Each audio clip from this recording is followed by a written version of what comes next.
Chances are you've never had a conversation with this peace lily, but if it could talk, what would it say? Water me. MIT engineers have invented a sensor printed on a plant's leaf that allows plants to tell owners when they need water or if they've had too much. What we've invented is a sensor that can electronically wire up a pore that's found on the surface of most leaves called the stomata. And by turning the opening and closing of this pore into an electrical signal, we can monitor the plant and how it uses water and predict drought in a way that we weren't able to do before. And it's the first example of using a micro and nanotechnology to bring this information that the plant has into the electronic world. The line in between these two holes is positioned exactly on top of one of the stomata. And once we inject the ink will be printed exactly on top of the stomata.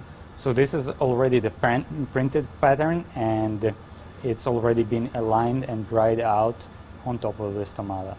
This is the sensor ready to use. So now we will attach these copper wires to the printed ink so that it has good contact with the printed conductive ink.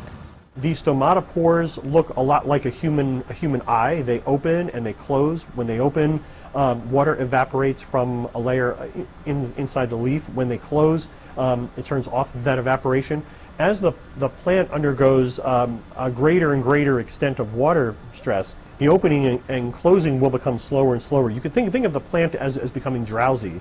But if you can measure that with precision, it's a very good early detector of oncoming drought. You can detect the onset of this water stress long before the tissue starts to be harmed. So you can save the plant. According to the World Bank, droughts wipe out enough produce to feed 81 million people every day for a year, equivalent to the population of Germany.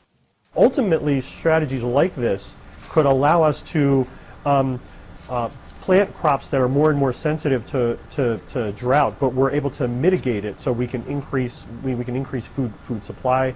Strano and his team are working on a way to make it easier for people to use and apply these sensors with a sticker. By placing a sticker on the plant's surface, the owner of the plant can read the plant's information wirelessly on his or her phone.